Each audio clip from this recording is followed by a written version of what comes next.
Bonjour les ladies, le thème de la vidéo aujourd'hui est pour vous parler d'une compétence dont vous ne soupçonnez même pas l'existence et qui pourrait changer le cours de vos rencontres et vous faire gagner beaucoup de temps. En attendant, on se retrouve juste après le générique.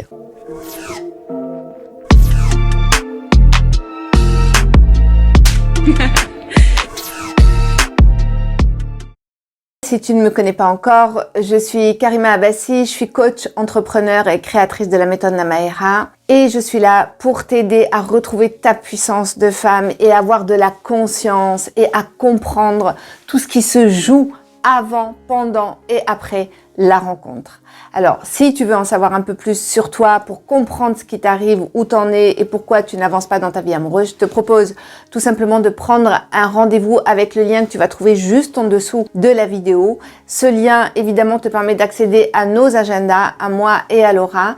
Et c'est un rendez-vous qui est offert sans engagement et qui peut te faire vraiment gagner du temps et de l'énergie. C'est pourquoi je t'invite vraiment à le faire maintenant, sans hésitation. Fais-le, vas-y, fais pause et remplis ton questionnaire. Alors, et prends le rendez-vous, voilà.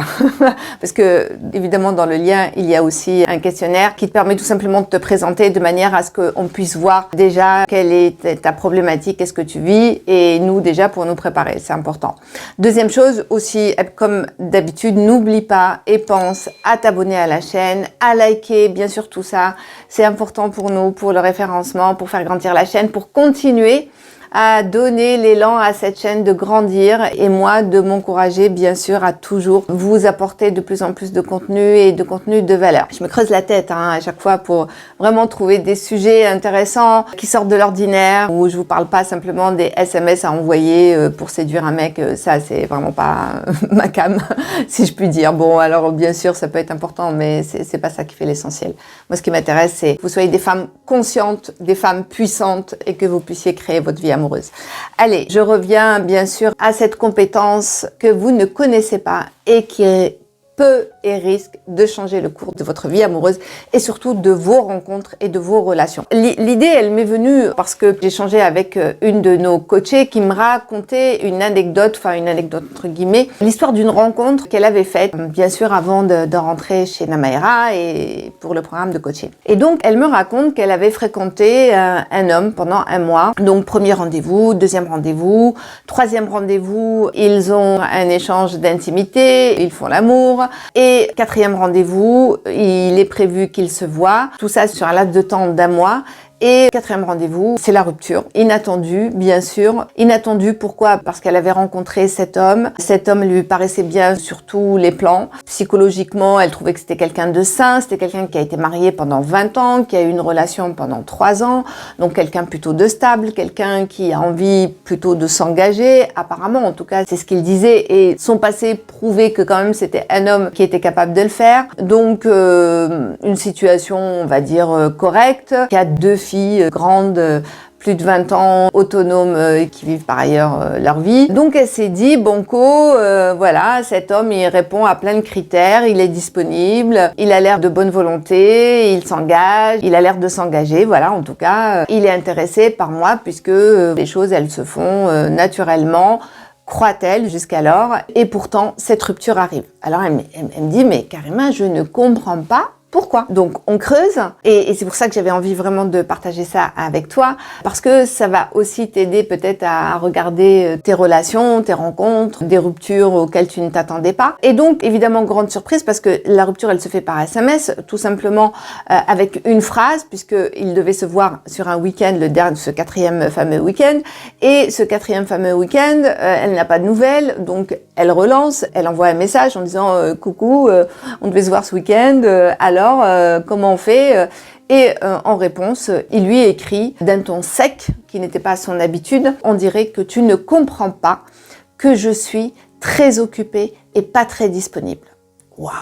Là, c'était la mort en fait, hein. C'était la fin. Sur ce, elle répond oui, je ne comprends pas. Et le mec, il n'a jamais pris la peine de répondre, bien évidemment. Donc c'était une façon tout simplement de la renvoyer d'où elle venait, hein, et de lui dire grosso modo, tu m'intéresses pas. Bref, et donc on essaye de décortiquer depuis le départ, donc je lui demande un peu de m'expliquer comment s'est passée cette rencontre. Donc elle m'explique que dès le premier rendez-vous, qu'elle voit cet homme plutôt bel homme, beau gosse, situation plutôt dynamique, consultant, donc quelqu'un quand même qui réfléchit, plutôt assez attentionné dans ses gestes, dans sa façon de parler. Donc premier rendez-vous, ils boivent un verre, deuxième rendez-vous, il l'invite au restaurant, troisième rendez-vous, ils se font une sortie cinéma, restaurant, etc. Et patatras, ça finit chez elle, donc au lit. Et au lit, ça se passe super bien. Là, pour elle, c'était waouh, ça y est, j'ai rencontré l'homme de ma vie. Sauf que quand elle rentre encore plus en détail, je pose des questions. Ok, mais dis-moi comment s'est déroulé le premier date, le deuxième, qu'est-ce qui s'est passé, c'était quoi votre rapport, sur quoi vous avez échangé, comment c'était l'ambiance, comment toi, ta posture, ton attitude, la sienne. Donc, elle me dit, en fait, Karima, cet homme était plutôt quelqu'un d'assez réservé, malgré tout. Elle, c'était plutôt une femme assez dynamique, assez sociable, plutôt ouverte, curieuse, et qui avait vraiment envie de vivre une belle histoire d'amour, ça c'est sûr, et de faire une belle rencontre. Donc ça faisait quelque temps qu'elle était en recherche et que elle trouvait personne qui lui plaise, et cet homme-là lui a plu. Et malgré le fait qu'il était quand même un petit peu réservé. Donc, premier date, c'est elle qui pose des questions. Parce que le monsieur ne parle pas beaucoup. Il lance pas de sujet de conversation. Il ne pose pas de questions. Par contre, elle pose des questions. Du coup, elle pose des questions, elle anime la discussion, elle devient animatrice du date. Donc, il parle facilement, à vrai dire. Il parle très facilement et très volontiers de lui, de sa vie, de ses filles, de son ex, de son job. Voilà. Donc, la soirée passe vraiment assez agréablement. Si on fait le résumé de la première soirée, c'est lui qui raconte sa vie, elle pose des questions, elle écoute, elle rebondit. Donc, elle est un petit peu animatrice radio, quoi. Et là, je lui dis, mais à quel moment il t'a posé des questions et tout ça? Elle me dit non. Mais bon, elle me dit peut-être qu'il est timide, il n'ose pas, etc. Donc, deuxième rendez-vous. Elle va au deuxième rendez-vous, bien évidemment, trop contente, parce que c'est lui qui lui propose le deuxième rendez-vous. Donc, deuxième rendez-vous, pareil, il dîne au resto, il l'invite, pareil, même scénario, c'est-à-dire cet homme n'est pas curieux, ne pose pas de questions, ne s'intéresse pas vraiment ni à son job, ni à ce qu'elle fait, ni à qui elle est, ni à sa vie. Par contre, il parle beaucoup, toujours, de toutes les aventures qu'il a eues sur les sites de rencontres, sur les applications, sur tous les phénomènes qu'il a rencontrés. Donc, il rentre vraiment dans les détails des nanas, un peu, il décrit les situations bizarroïdes et tout. Bon, bref. Pareil, donc elle continue de poser des questions. Elle est toujours en mode curieuse, en mode question fermée, ouverte. Bref, elle se dit voilà, il faut quelque part, qu'est-ce qu'elle fait là? Elle prend en charge. Elle prend en charge le date parce qu'elle veut absolument coûte que coûte aboutir sur une concrétisation. Parce qu'elle se dit, c'est la chance de ma vie, je ne peux pas laisser passer ça. Je dois absolument arriver à un résultat concret, de sortir avec lui, et de le garder parce qu'il y a toutes les chances pour que ça fonctionne, parce que tout ce que je vois me plaît, et lui aussi a l'air bien avec moi. Bon, troisième rendez-vous, c'est à peu près la même chose. Donc il parle beaucoup de ses filles, il parle beaucoup de son ex-femme qui prend beaucoup de place, visiblement, mais il dit voilà, ils ont gardé de bons contacts. Il parle beaucoup de ses filles, elles habitent pas dans la même ville, mais elles viennent souvent le voir, donc il s'en occupe beaucoup. Il est quand même très présent, même si elles sont loin. Son travail qui prend aussi beaucoup de place, et elle, vraiment, là, toute contente, toute joyeuse, pendant tout ce temps-là, voilà, c'est pas peut-être 3 semaines, elle se dit, voilà, ça y est, c'est lui, j'ai trouvé quelqu'un de super, qui me convient, qui a l'air bien, qui veut s'engager, qui est cool, on passe des bons moments, en plus, il aime sortir, il aime voyager.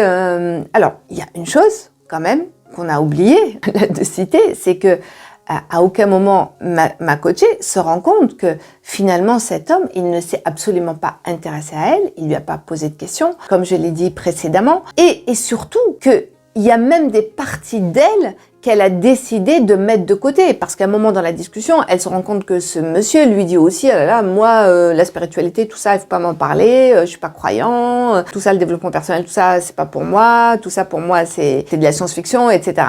Donc elle enregistre parce que quelque part, elle est très portée sur la spiritualité. Ça, ça a l'air d'être un détail, mais c'est pas un détail. Donc elle se dit, ok, je ne parle pas de tout ça, je mets ça de côté. Qu'est-ce qu'elle est en train de faire? Là, elle commence à se couper d'elle-même, à se renier et à se séparer d'elle-même pour se montrer sous le merveilleux jour de quelqu'un qui est ouvert, dynamique, sympa, qui s'adapte et surtout qui ne fait pas de vagues et qui ne présente pas des côtés d'elle qui pourraient embarrasser l'autre ou le titiller quelque part ou ne pas plaire. Donc elle cherche à plaire absolument. Et arrive donc ce quatrième rendez-vous, comme je te l'ai expliqué au début, ça finit que ce quatrième rendez-vous n'arrive jamais. Donc elle est effondrée, bien évidemment. Elle ne comprend pas et elle se dit encore un, qu'est-ce que j'ai fait de mal, etc. Mais maintenant je vais vous expliquer. Imaginez que ma cliente, qu'on va appeler Clara, dès le premier rendez-vous, s'est tue. S'est tue dans le sens où n'aurait pas fait l'effort d'elle-même de poser des questions, de jouer le rôle de l'intervieweur pour relancer la discussion, pour animer le rendez-vous, parce que quelque part, c'est ce qu'elle a fait. Qu'est-ce qui se serait passé? Eh bien, rien. Il se serait rien passé. Parce qu'elle aurait adopté cette compétence dont je vous parle, qui est le silence. Le silence, les ladies, le silence. Adopte le silence. Tu vas voir le temps inouï que tu vas gagner. Pourquoi? Parce que si Clara avait adopté le silence dès le premier rendez-vous, eh bien, non seulement elle se serait rendue compte, bien évidemment, que cet homme était peu bavard, qu'il ne s'intéressait pas à elle, qu'il n'était pas curieux, et que au niveau énergétique, c'était pas compatible. Parce qu'il se passait rien. Parce qu'il aurait peut-être essayé de faire une conversation banale, il aurait peut-être été amené à lui poser des questions, mais pas certain si c'était pas le genre, parce que sur le laps de temps où ils sont fréquentés, il n'y a aucun moment, il a eu plein d'occasions de poser des questions, il l'a jamais fait. Et même si elle, à un moment, elle présentait des choses, il ne rebondissait jamais sur ce qu'elle apportait, en fait, comme information.